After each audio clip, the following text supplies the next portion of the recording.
Good morning, everybody, and I hope you've had a wonderful Christmas, Hanukkah, and Kwanzaa. This is Saeed Khan broadcasting live 1 hour behind in Austin, Texas from the rooftop of my Airbnb. No Greg Abbott spottings yet, but that, I suppose, is why I'm still here. Hope everybody's having a great week. Hope everybody is back to where they need to be, given the disruptions that are happening, which we'll talk about. Joining us is, of course, as usual, a great cast of debaters, discussants, and conversators, as they call them. Starting off, we have editor and publisher of the Detroit Bureau, automotive writer Paul Eisenstein. Welcome back, Paul. We have, of course, attorney extraordinaire Steve Fishman, not from his office today. Right. That's exactly right. Sitting in my dining room. Excellent. We have veteran journalist Nancy Derringer, and of course we have with a Lewis Black shirt on, broadcasting from Detroit. We have co-founder of Deadline Detroit, Allan Lengel. Hey. Must say, Allan, you would fit in very well here at 1 o'clock in the morning at Voodoo Donuts. Is it warm there? I'm not going to lie, it's about 72 degrees right now. Well, it's 52 here, so it's not that. That is balmy. Unseasonably warm for January. That is absolutely balmy for almost January in the great state of Michigan. All right, well, let's start by talking about the weather chaos. Southwest Airlines, 3,800 flights canceled for 2 to 3 days. Absolute mayhem. Absolute mayhem when it comes to the luggage. That's quite a bit of feedback from somebody. Yeah. Yes, I'm working on. There's a little background noise, but go ahead. Okay. I apologize. Absolute mayhem. Notwithstanding, of course, Buffalo with the number of people dead there. But I'd like to focus more on Southwest Airlines. What the hell happened? And is this just one more example of American infrastructure going down the tube? Southwest has been a mess for some time. I've been reading a lot and talking to some people in the business, and what they tell you is it's an airline that has put a big, bold neon sign behind the word cheap. They have their own computer technology. They do not work well with others. They don't work well with a lot of folks, including travel agents and the like, and apparently they don't work very well with their own people. There have been stories of pilots who were on the phone for 11 and 12 hours simply trying to figure out where they were supposed to report. Any reports that said this was due to a lack of manpower or anything else is nonsense. This is Southwest finally getting caught after just not doing a very good job of upgrading their software like everyone else has. All right, Nancy. I was just going to say, I heard the same thing that they, I've flown Southwest once or twice, and it was a pleasant enough experience. I mean, they kind of lean into cheap by, I think their flight attendants wear like shorts and sweatshirts, and they're funny, and they kind of josh with the over the PA system. It's not like Delta, but it's right.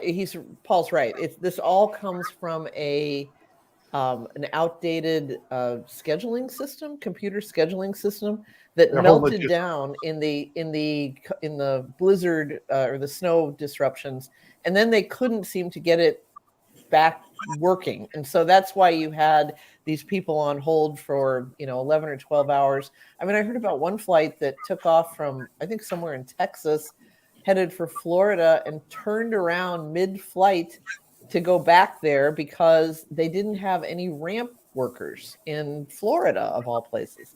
I mean, so it's like, yeah, you can lean into cheap, but the question is, if you don't have your basic systems working, how can you continue to be a functional airline? So this is going to do gazillions of worth of damage to their brand, so to speak. I always liked that. I thought it had a very casual atmosphere there. They encourage their employees to joke around with people. So I always found it fun to fly. I don't fly that much with them because they just don't go to the places I want to go. But so Steve, they're saying that just on a conservative level, you're talking about 1 million passengers that were disrupted and inconvenienced at an average price of $250. Compensation for that is right now $250 million.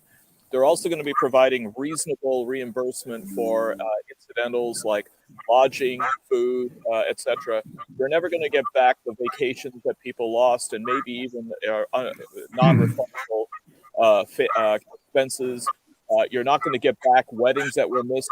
A heart that was supposed to go to a transplant recipient lost, and he's back on the donor list. It was lost. Well, what happened was he couldn't get down to where he needed to be, and so they had to give the heart to someone else because it wouldn't have. I thought maybe it was moldering in on a carousel somewhere, just like going in circles. But okay, sorry. I'll have a heart there, Nancy. Sorry.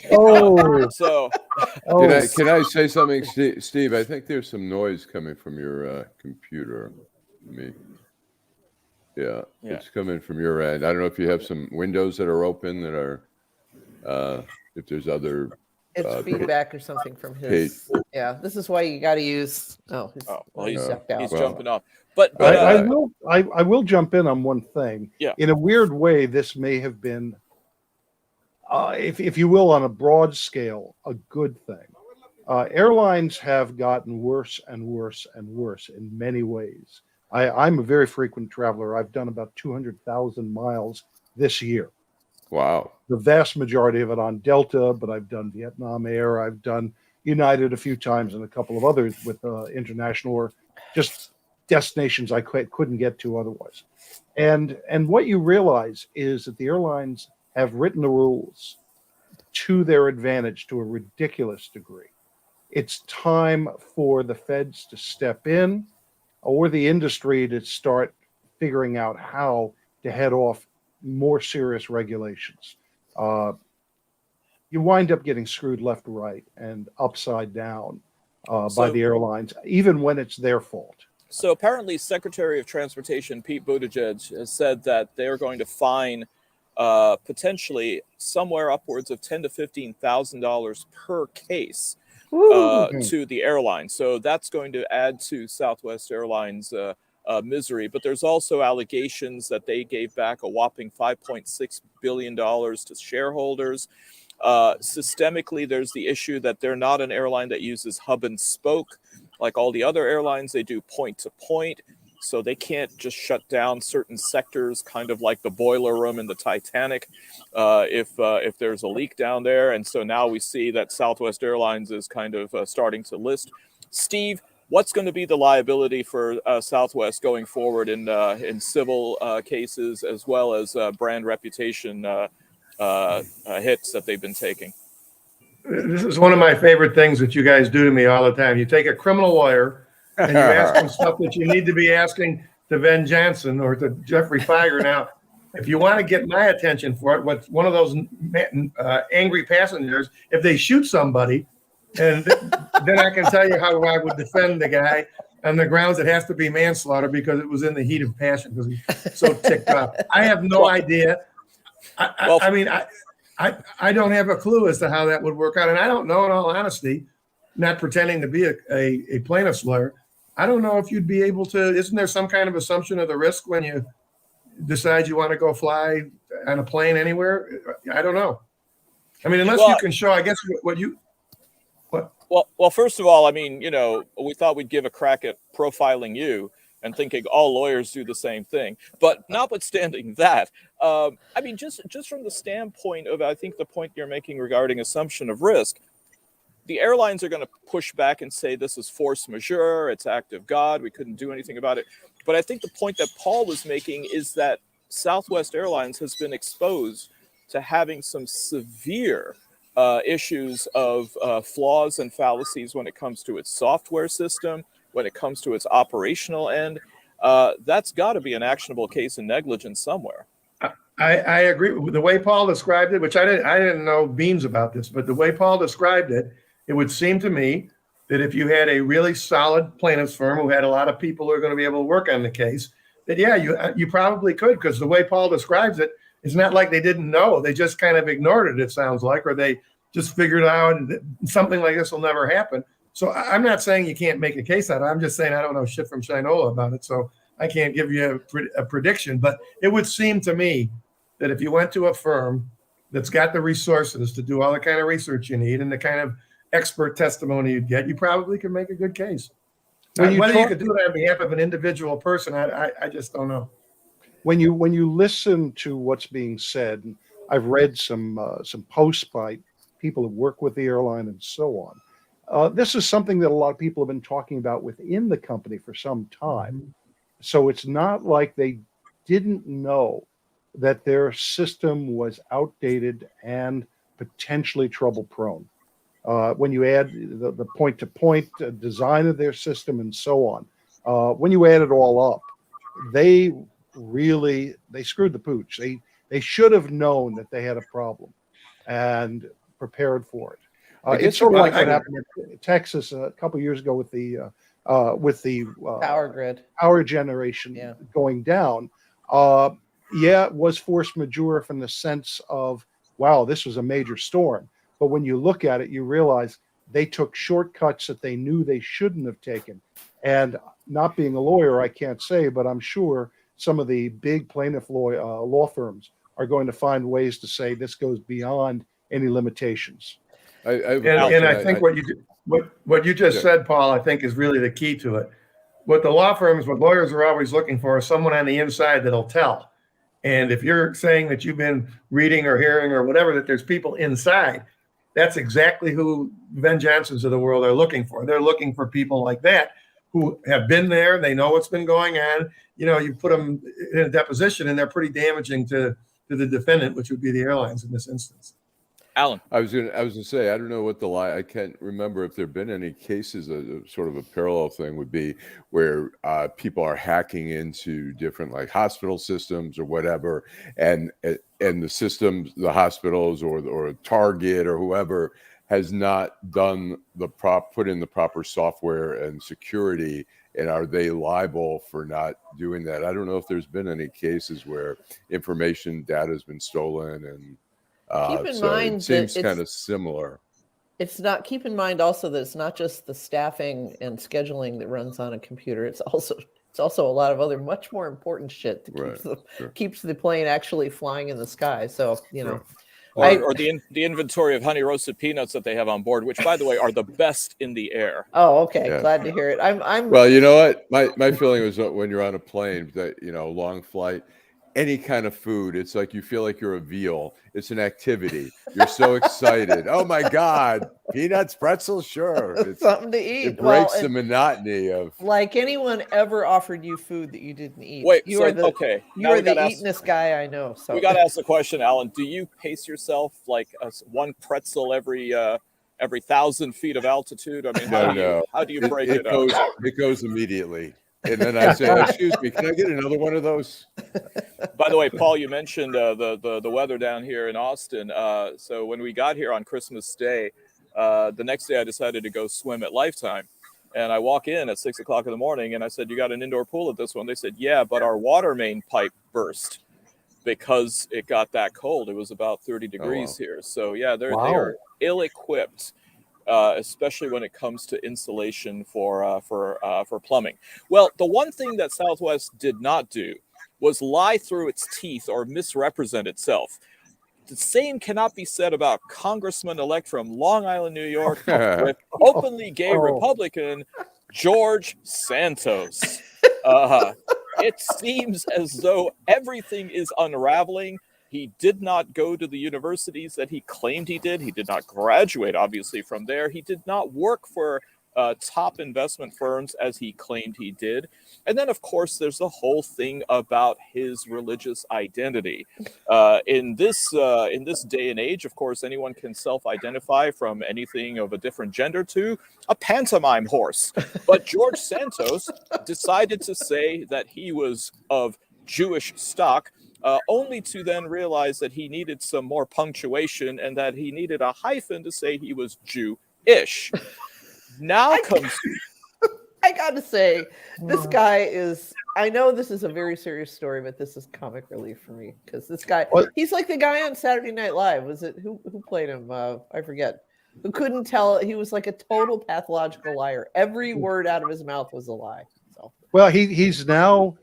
been found out to have said his mother died 2 different times. Right. Yeah. Right. Right. He's, you know, I mean, he must have some Jewish blood because he's related to Lazarus. He also said that his grandparents fled the Holocaust until they discovered that his grandparents were born in Brazil. Now, a lot of Nazis came to Brazil, but as far as we all know, the Holocaust did not occur in Brazil. Just they let the Nazis come there and stay after the in all fairness, Fish, I mean, his parents may have fled the Holocaust. They were just on the other side of that conflict. Exactly. It reminds me a little bit of the Larry David episode where he thinks his lawyer is Jewish, and then he finally confronts him and says, well, you're not Jewish? And he goes, you said Mazel Tov to me. He goes, yeah, that's a pretty traditional thing. And then he says, well, you know, so he goes through this whole thing and whatever. But anyways. Was there a punchline there? Sorry. It was, but I had a brain fart. And I have to say, though, that the I'm not Jewish, I'm Jewish is true comedy. Pretty brilliant. I mean, Brilliant. It's very funny. Yeah. So. Yeah, but what about his mom? I mean, you know, dying in 9/11 and then dying all over again 2 years later of, well, just cancer. And then, of course, there was that whole thing about the Pulse nightclub. Isn't this what a politician should be? Representing everybody by misrepresentation?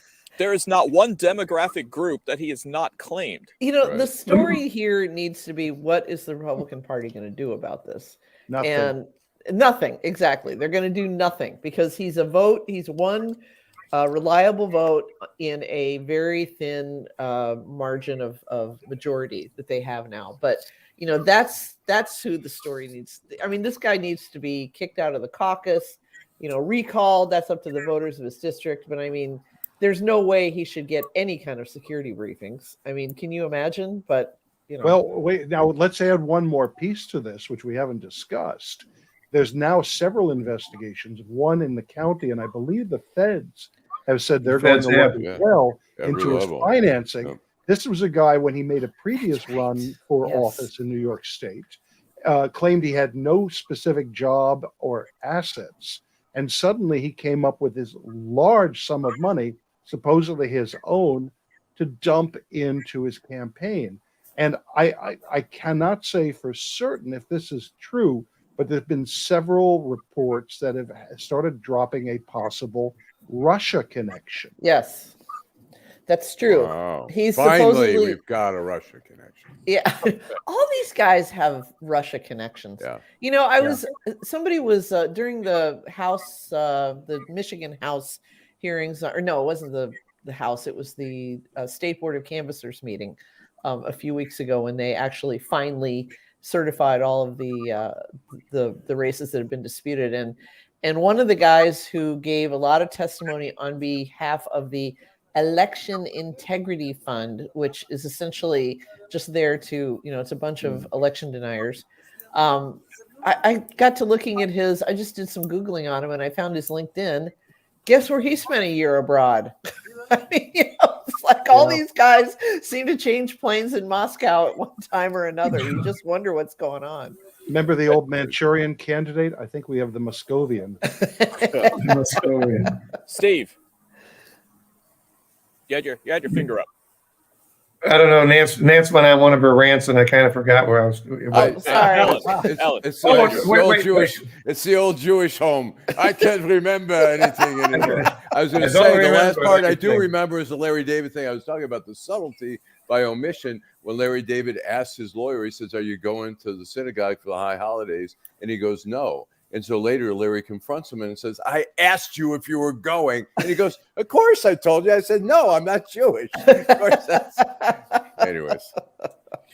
Oh, man. So I mean, Kevin McCarthy needs all the votes he can get for being elected Speaker of the House. And that's one of the reasons why it seems as though he's not saying a word about Georgie Boy. But what does this really, I mean, I know this is a rhetorical question, but what does it really say then about the Republican Party? Well, go ahead. I remember I wanted to ask you political folks something. I find it almost impossible to believe that it took the New York Times to do this kind of Oppo research. What were they doing? What were the Democrats doing? How is it possible with the number of lies he told. Just start with the death of his mother, or I mean, just any of this. How did he get through a whole election with nobody coming up with this? I think that's a really good question too, Steve. And But you're the political people. Tell me. Well, I don't know. The one thing I heard was that the opposition research concentrated on his fealty to Donald Trump. Now, it didn't take him long to dig up Christina Caramo's, divorce file and find out, that she made some crazy statements. So I don't know why they only concentrated on that, but that seems to be the story. But I did read something this morning that said there was a very small newspaper in his district. I read that as well. The North Shore something or other, that actually did some real reporting on the holes in his resume, but nobody noticed. So, that's, yeah, I mean. Until the New York Times suddenly takes like, credit for what do you work for Deadline Detroit or what? Yeah. God. Until the New York Times said God is dead. Yeah. Well, I mean, one thing to consider is maybe part of this, Steve, is looped into the bigger crisis that the Democratic Party as a whole really left New York State to its own devices. Agreed. I mean, this guy goes ahead and flips a pretty traditionally safe Democratic seat, and not just by a little. It was a 20-point flip. Yeah. He won by 10 points. And arguably, if the Democratic National Committee had even put in a little bit of effort into New York, we would be having Nancy Pelosi or somebody else on the Democratic side as Speaker of the House. They did a horrible job. I mean, the guy who was ahead of that lost his congressional district. And look, here at John James, he barely won, and the Democrats put nothing into that race to back Carl Malinga. Easily, with just a little bit of money, the Democrats would have won that district. I think they did really a lousy job. And it says something when the guy who's ahead of the funding, the congressional funding, loses his own race. I think the Democrats have to be smarter about how they do things. Yeah, that's what I was going to say. It's like I think if you really dig down into all of the all 435 seats, you would find quite a few missed opportunities in there, unfortunately. Well, maybe some of the paperwork that went into the Republican strategy is in the fireplace in Mark Meadows' office at the White House. One of many revelations that came out from the release of the January 6th committee findings. The one, though, about the burning of documents certainly got my ear, but there was also the other ideas about Mark Meadows having secret meetings off the record, making sure that the White House log didn't have any record of it. Steve, I know that you've been talking about indictments coming down. Do you think the first one is going to be Mark Meadows? I don't know who the first one. I don't even know where the first one. I mean, remember, we've got all kinds of different things going on, and I keep beating the same drum that the Georgia case against Trump is, to me, the most open and shut case. Meadows, to me, I think federal prosecutors would be looking to see if the totality of the things that they can prove about him, either out of his own mouth or from his own texts, I think that were turned over, his own emails or whatever it was, that he's obstructed justice. I mean, that's basically that's the kind of charge that's fairly straightforward. Here's what you were supposed to do. Here's the things that you did. You took official documents and burned them. All kinds of different things. You're meeting with people who are trying to subvert the electoral process. I would say, I can't put a percentage on it, but I wouldn't be surprised if Meadows got indicted.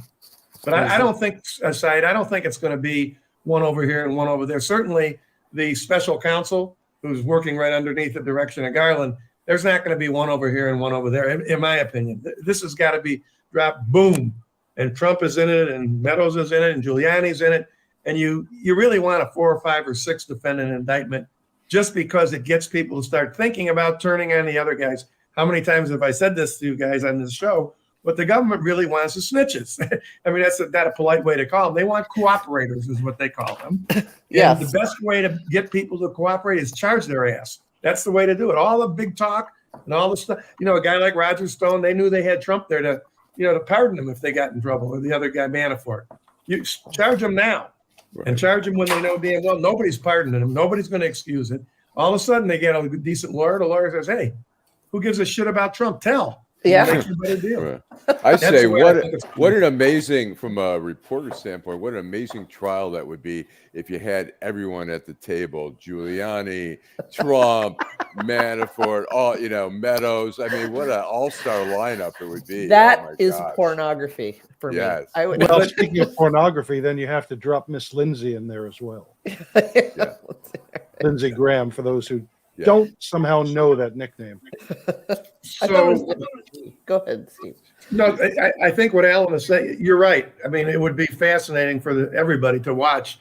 Although if it's in federal court, you won't be watching it. Thank God they don't allow cameras in the federal courthouses. But the odds of that happening are not high now, in my view. A guy like Giuliani is what, 78 years old, something like that. Is he really going to sit there and wind up taking a sentence of 8 years, let's say, where he'll probably die inside? Even the street guys don't want to die in prison. That's the one thing any street guy will tell you. That I can do my time, but I don't want to die there. You start bringing these guys who are in their 70s, and now you're supposed to sit there and go through the trial and blah, blah, blah, blah. The next thing you know, you're going to die in prison. Personally, I believe they'll cooperate. I think they'll tell. Because that's what most people do. There's that great scene in Goodfellas at the end where all of the old people are sitting there in wheelchairs in their oxygen masks, and then they kind of cut the deal in the back room about who needs to get whacked. Who knows? I mean, I don't think it would be the first time that life would imitate art. So Yeah. there you Exactly. go. Just saying. Well, closer to home, of course, we had a sentencing for the kidnap plotter of Governor Gretchen Whitmer was Two of them. sentenced to 16 years in prison. Nancy, go for it. I was just gonna say that two of them were sentenced. The really dull-witted one, Adam Fox, got the 16 years, and then Barry Croft, aka Tri-Corner Hat Guy, he got 19 and a half. And that was there was some. I was intrigued by his lawyer's statement. First of all, he was weeping about the daughters that Barry would not see grow up because he really tried to be in their lives. And, a great way to stay in your children's life is to stay out of jail or prison. But he also said that Barry was raised by lunatics himself. Man hands on misery to man.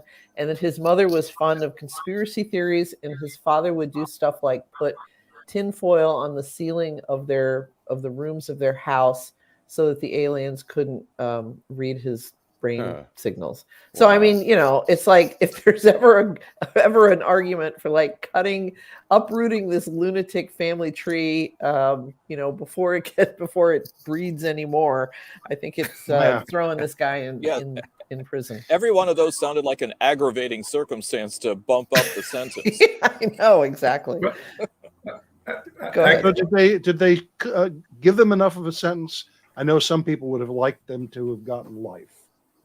Okay. Matthew Schneider, who was the U.S. attorney at the time when the indictments came down, he was quoted in the paper. And Matthew's a pretty level-headed guy. He's not a guy that's given to outlandish statements. He thought that Croft should have gotten life.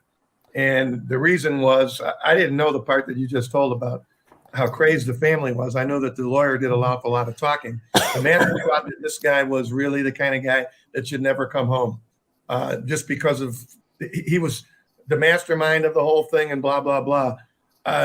235 months is a really long sentence in federal court. When Judge Jonker imposed that sentence, I'm sure in his mind, I don't know how old was this guy Croft, in his 40s or 50s? 47, I think. Yeah, 47, you're talking about 19 and a half years, you get time off and all that stuff. He'll be well into his 60s by the time he gets out of there. And I think because nothing came to fruition, it'd be difficult. It would have been really difficult for that judge to impose a life sentence. Nobody got killed, nobody got kidnapped, nobody got anything. The thing that has bothered me about this case has really nothing to do with the defendants. I just have a 180-degree different way of looking at the role of a lawyer. I think these lawyers there, particularly when they had the hung jury, they started thinking this thing's all about them, which is, of course, how people do now that you have social media. All that stuff that I read in the paper that they were saying, I can't imagine me talking like that if I came out after a sentencing or even after a trial, that I would go into this long speechifying and blah, blah, blah. And the daughters, the mother, the this, the that. I mean, it's just not, that to me is the lawyers playing to the cameras. And I hate that. So Well, Okay. this is why we're glad you were trained before the era of Cochran, Clark, Darden, and everybody else. You know, look, Lengel knows this. Everybody's always gotten a kick out of asking me stuff because I usually give them humorous responses or something. I don't give them the usual horseshit response. But my point is, I just don't think the lawyer should become the center of attention. In a case like this, the issue should be what we all talked about, that these were guys who plotted to kill the goddamn governor. Right. And maybe this Croft is a knucklehead who never should come home. But for the lawyers, they just like making themselves the center of attention, and I just don't go for that. Mm-hmm. True. Well, speaking of people who've been in jail and are not now, go ahead, Alan. Yeah. So if we make a transition, I wanted to do the Jimmy Kimmel, Yes. Nancy's favorite. Jimmy Kimmel was picking. There were 5 videos of the year to look at, and they picked the Belle Isle one as the video of the year. And here it is. Now reopen, and not as fast as it was on Friday when it made its annual debut. And the slide crashing back down. This is not how it's supposed to go. Take your hip hop. Unfortunately, the Giant Slide could not be here tonight, but accepting the award on its behalf and doing the song Giant Slide, please welcome G. Matt Cadd. Everybody clap, y'all. Clap, y'all.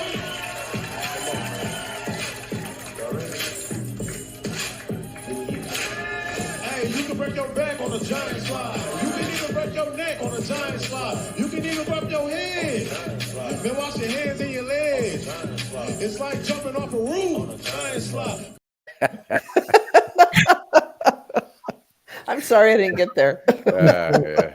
We really need a more comprehensive Detroit music history museum. I'm just saying, because that doesn't exactly fall into Motown, so we need something a little bit more broad. But I think, Alan, you have another video clip of a possible person who might see some jail time. Yes. The Mar-a-Lago Search and Seizure Edition, where you can build Donald Trump's Florida mega mansion and then raid it FBI style. Oh no, it's a raid! George Jr., help me hide the documents. You'll have so much fun hiding classified material all over the estate. You know, I always get emotional when they show, like, you know, a multi-ethnic group of kids playing with something so consequential.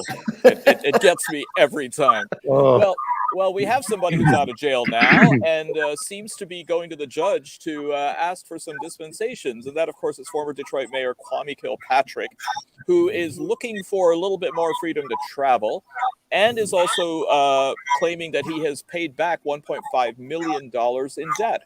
What's the true story here? You want to know? Yes.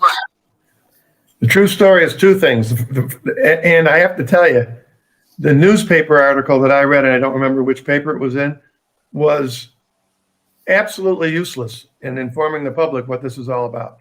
Okay. So it's 2 issues, okay? The first issue is simple. It's not a matter of travel. When you are released from prison, you go on supervised release. We don't have parole in the federal system, but you're on supervised release, which is pretty much the same. There's a probation officer that supervises you. Can be restrictions on your travel. You can only go in the continental United States. You can only go in the Western District or Eastern District of Michigan. What he's wanting to do is to get off of supervised release early. I think his supervised release was 3 years. I think he's been on maybe 2. In general, in our district, I can tell you guys, once a person serves about half of their supervised release, if they've done everything right, and most importantly, if their probation officer agrees, most of our judges are going to let you off. The only issue in this case, my guess will be, is whether the probation officer agrees, because I've never had a case or heard of one wherein the probation officer disagrees, the judge is going to let a person off supervised release. So that's what this is about. The travel part is what they're emphasizing. He's just trying to get off of supervision. Okay, that's simple enough. The second part, they've completely botched. What happens in this case, or in any case, you're going to have a loss amount. You're going to have restitution ordered, okay? When there's more than one defendant, almost every time, the restitution order is going to be joint and several. So if Lengel and I are both charged and we both get convicted, and the restitution order is $500, and Lengel happened to have 500 when they arrested him, and they grabbed it. That's the end of the restitution for Lengel and for me. What my understanding is of what happened here, Bobby Ferguson and Kwame both had restitution, joint and several. In fact, it was much higher, but the Sixth Circuit reversed Judge Edmonds as to the amount of restitution and lowered it. It turned out, from what I understand, that Ferguson had enough property, cash, whatever it was, that the restitution amount has been satisfied. What the newspaper tried to make it sound like, they were telling the truth, kind of, and that he never paid a penny. That's true. But they were making it sound like, and now he's trying to, as usual, sneak out. He doesn't want to have to pay. He doesn't have to pay. The restitution's been paid. That's my understanding of it. So of those two issues, the second issue is nothing because there is no more restitution to be paid.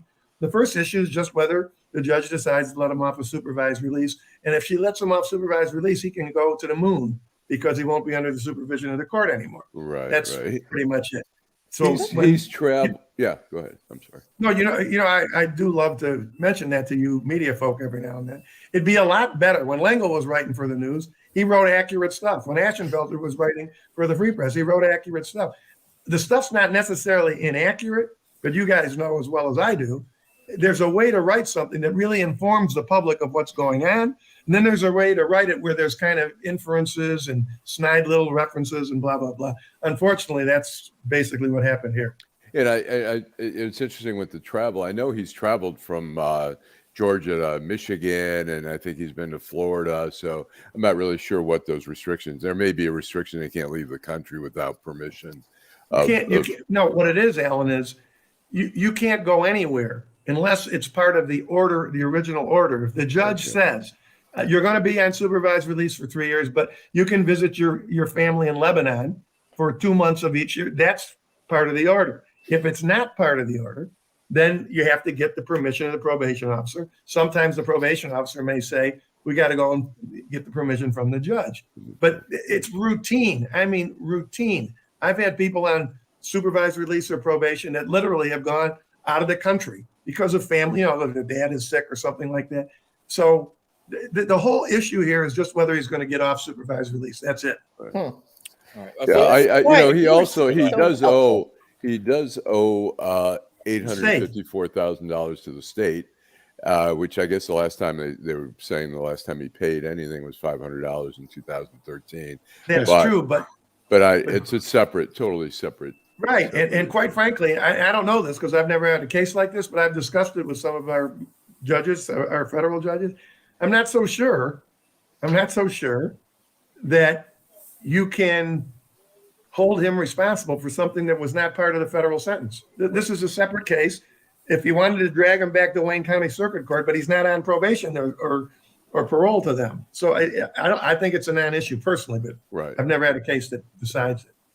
So why the coverage, do you think, Steve? I mean, why now? Why is it framed this way? Because he's Kwame Kilpatrick. Because you know as well as I do. Kwame Kilpatrick could, I don't know, when he becomes a great grandfather and he's 86, they might still write something about him. He's just somebody they think that, and the editors and Lengel certainly knows about dealing. They want something that's going to get, what do you guys call them, hits or touches or something. That's all they're looking for. They don't give a shit if it's really relevant. Yeah, he's good clickbait. There's no question normally when we run something, it gets some decent traffic. Not every single time, but the lion's share of the time.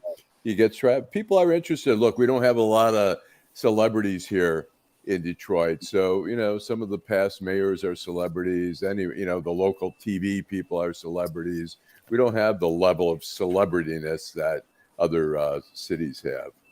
I think they should have photoshopped him into the Meghan and Harry documentary.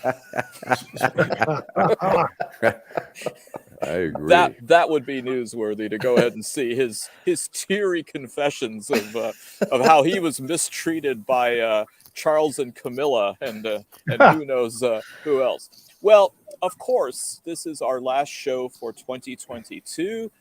We are on New Year's Eve. And I thought it would be kind of interesting to go around the horn and look into predictions for 2023. So does anyone have one that they would like to go ahead and share? I think we're going to see a shit show with the House of Representatives, with like Jim Jordan taking over the judiciary. We're going to see a lot of vindictive vendettas carried out by these guys, and it's going to be horrific. But and my other thing is, in Israel, Netanyahu is going to be such a mess, that government. I think it's going to crumble. I think the people won't put up with that bullshit out there. But that's my. All right, Paul. Well, going back to politics, it'll be interesting to see what the Donald does, because I think he is realizing that everything is slipping away from him, and he's not going to like it, particularly as Governor DeSantis starts to become the biggie. I would not be surprised to see Trump really try to take DeSantis down, and it could be, talk about a shit show. We could see some real crazy things happening in the race to the nomination. Now, let me flip over to my field, which is the automotive world. I think we're going to see some very, very interesting things happening there. It depends on how far the economy slips. We're seeing lots of signs that people are moving out of the market. Prices are too high, interest rates are too high, and they're worried about a possible recession. So at one extreme, we could see a real sharp downturn, and the auto industry could drag the rest of the economy with it. On the other side, there's a lot of people, because of COVID, who really need cars and who may hold their nose and sigh over how much it's going to dent their wallet, but are going to go ahead. And the auto industry could, as happened post-Great Recession, the auto industry could be the thing that really keeps this economy from going into a downturn. How about Tesla? What do you see? What's future? Yeah, what's going to happen with Tesla? Well, I need to do something while we're talking, because I have not looked today to see what's happening with the stock. They actually started. Yeah, they're up. Nope, they started slipping again. Tesla has always ridden a roller coaster. Nothing like what we've seen this year. And Musk is the man to blame, not just because of Twitter, but because he's really gotten distracted. The company has a lot of problems. It doesn't have new products. We don't know if and when the Cybertruck, which could be their salvation if it really clicks, but we don't know when it's coming. We don't know how long it's going to be before they add more product to replace existing ones. He's alienated. I mean, if you're going to go political, why would you particularly take aim at the people who are most likely to buy your products? Right. Liberals, Democrats, gays, and so on. They're like 75% of Tesla's buyers. And I'm constantly hearing from people saying, I'm trading in my Tesla. I'm not going to buy a Tesla. And guess what?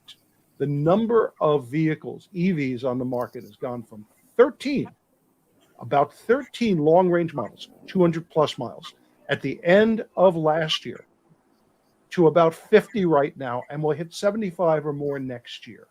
Wow. Tesla still dominates the market, but they're in a precarious position and could really see it slide.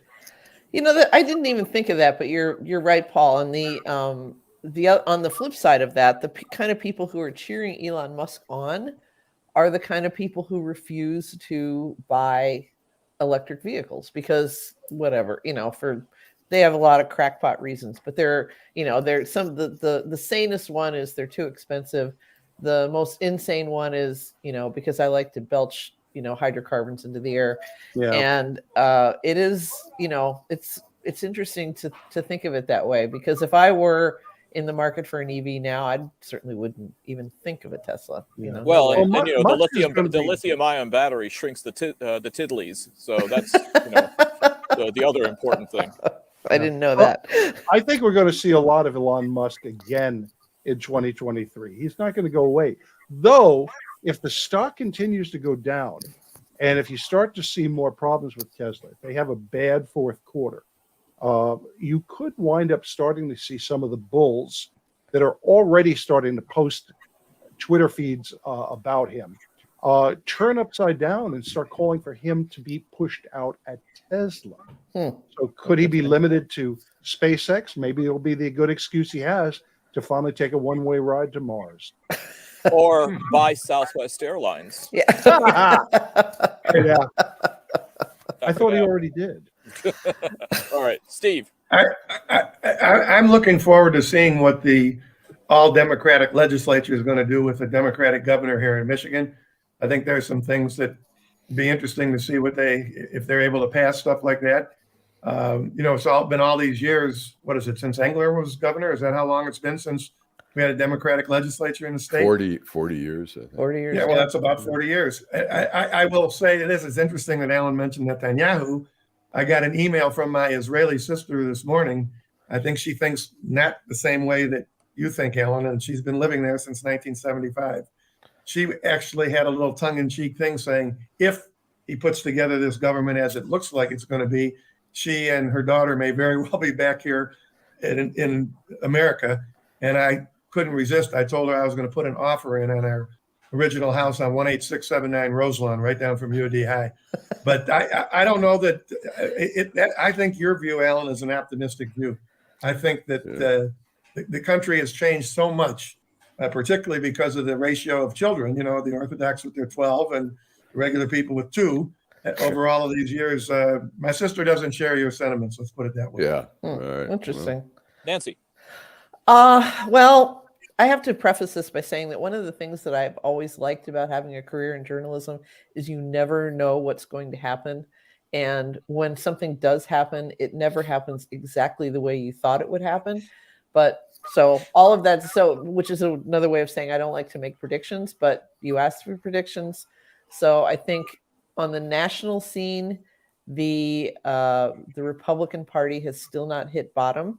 And I don't know if it'll happen in 23, but I think that they will continue to slide down the slippery slope toward total chaos, disintegration, sow the earth with salt, whatever. That would be in politics. As far as locally, I don't know. I'll agree with Steve. I think it's going to be interesting to see what Gretchen Whitmer and a cooperative state legislature do, because one of the the rap against Whitmer on the campaign trail was she didn't keep her promises, and the reason she couldn't keep her promises was because the Republican Party refused to play any kind of ball with her. And so now that those obstacles are gone, she can actually get some things accomplished that she wants to get accomplished. So we'll see what happens. So that would be it. I'm going to go ahead and put myself out on a limb and say there's going to be a ceasefire in Ukraine, that Putin is going to begrudgingly come to the table, and Ukraine's not going to get everything it wants, meaning it's not going to get all of the territory that Russia took back, but there should be an end to the major conflict. Nationally, I predict that some major American city is going to suffer a major climate catastrophe, and it's going to expose the lack of infrastructure in the same way that actually will make Buffalo look tame, which is having its issues. And I think locally, and I'm going to just go ahead and put this out there, I think the Lions are going to be in the NFC Championships next year. Wow. Yeah. Wow. By the way, did I tell you about the CBD abundance here in Austin, even before noon? I saw that guy behind you, like leaning. He looked like he was looking out over the rooftops. I'm sure he was like burning. As long as we're making predictions with respect to athletics, you guys know, because you ask me every time, what were we going to do against Michigan State? What were we going to do against Ohio State? I said the same thing every time. I'll make a little prediction. We're going to win the whole thing. They're going to beat Georgia in the finals. Wow. That would be great if it happened. See, we ask you that because you're a federal criminal defense attorney, and we figure we can profile you that way. Well, Alan, I think we're at that time of the show. All right, let me get to it here. Downtown Detroit, Robert Wells, Schmuck of the Week. There we go. Well, I'm going to go ahead and expand on him. We're going to do 2, Schmuck of the Week and Schmuck of the Year. They don't have to be the same person, so please go ahead and please identify which one you're talking about as you itemize them. Who wants to go? I'll go. Oh, go ahead, Steve. Go ahead, Steve. My schmuck of the week, it's probably going to be everybody's schmuck of the week. Greg Abbott. I don't see how anybody can beat Greg Abbott for what he did to those people in, what was the temperature, 15 degrees or something like that? Christmas So Eve. he's kind of a candidate every week, but this particular maneuver put him to the top. And my schmuck of the year, I think that one's pretty easy too. It has to be Vladimir Putin. Who else can it be? I mean, you talk about turning an entire world upside down, not to mention murdering all his own people, the Ukrainians, etc. So those were kind of easy ones to me. All right, Nancy. So I have one I have one question about Putin. And by the way, I agree. He would be my schmuck of the year. Elon Musk would be the schmuck of the week and the month. But what is it about the Russian people? Is it vodka or what that makes so many of them fall out of windows?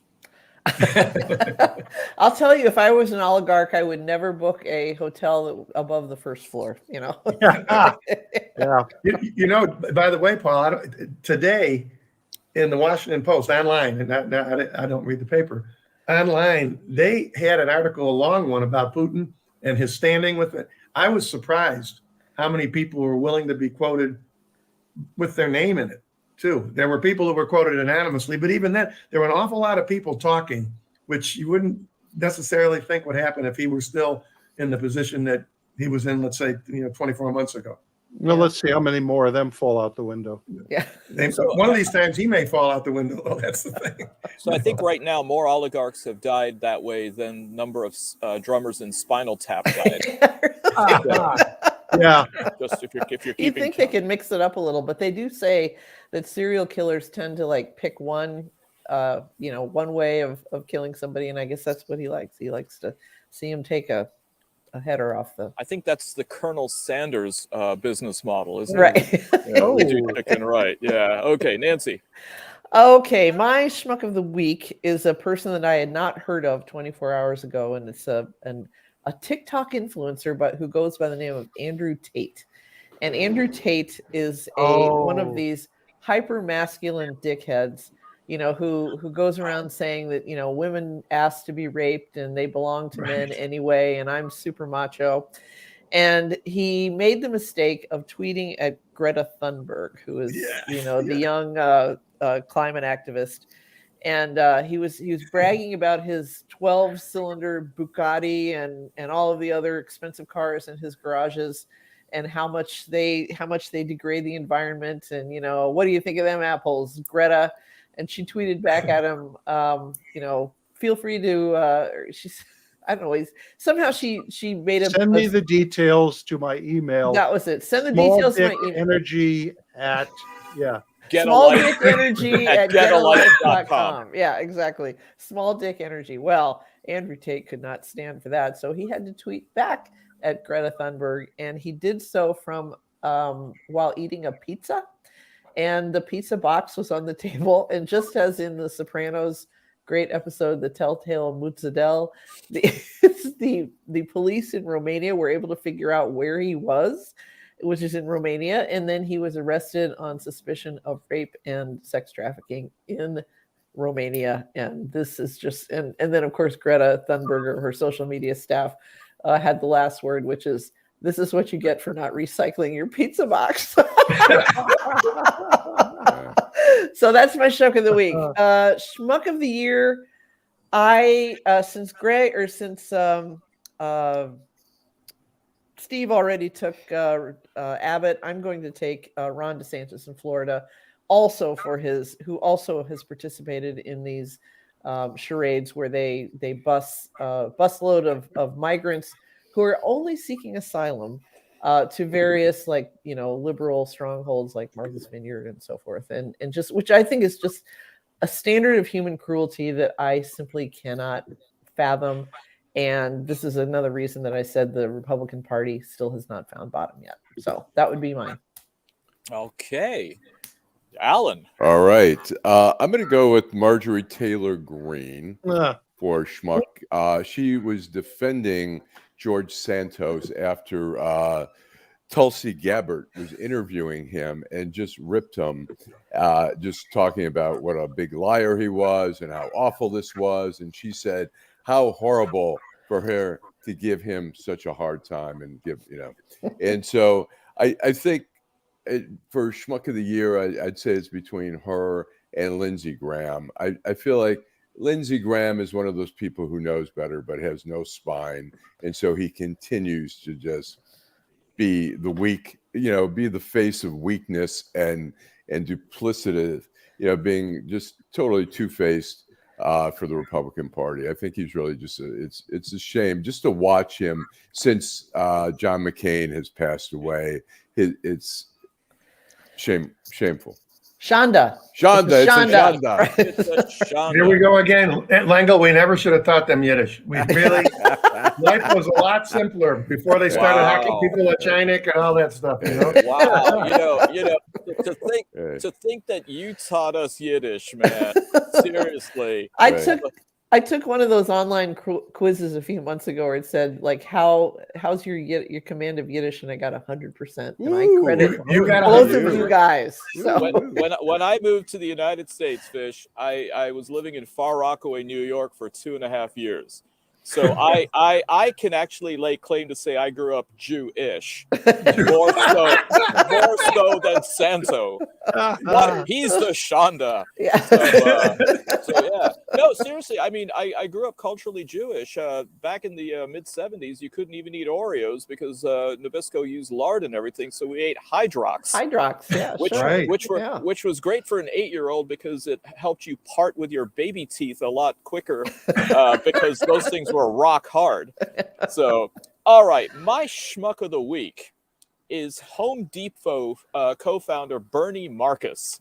This 93-year-old individual blames socialism for destroying capitalism, slams Biden, woke people, and Harvard graduates for putting obstacles in the way of entrepreneurial success. So, scorched earth, but I don't think he really understands socialism.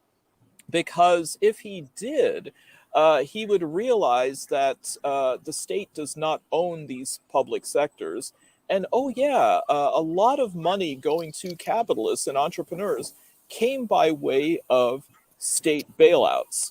But it didn't seem to bother him when that was happening. So, I thought that was a rather regrettable move. I don't even go to Home Depot. I don't go to Lowe's. I just go to Ace Hardware. It's like the guy the founder of Uber, who considers himself a strict libertarian and thinks the government should stay out of all of this, out of business 100%. It's like, if the government turned off GPS, buddy, you would be out of business like instantly. Yeah. So I'm looking through my list of Schmucks of the Year nominees, and I think you guys pretty much handled most of them. A couple that I would like to mention as runners-up that haven't been so yet are Kari Lake, defeated candidate for Arizona governor, Lady Hussey, who was one of the Queen's ladies in waiting, who asked a woman at a garden party, "Where are your people from?" And then moving the woman's hair out of the way to look at her name tag to work on the etymology and name origin. She's pretty odious.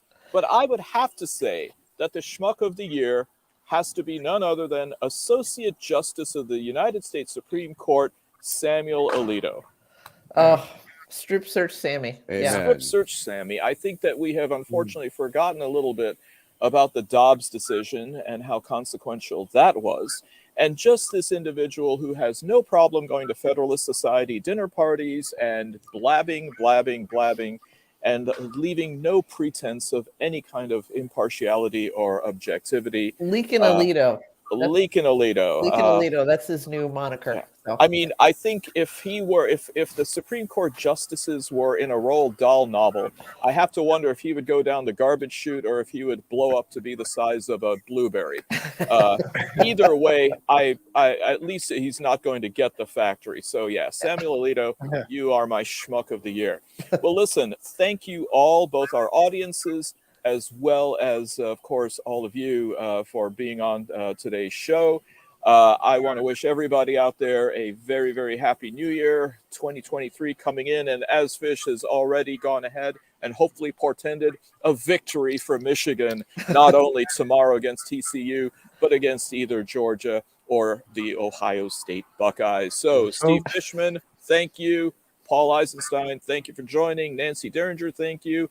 Allan, of course, and actually both for today and especially tomorrow night, New Year's Eve night. Drive Yes. home safely. There you go. Take care.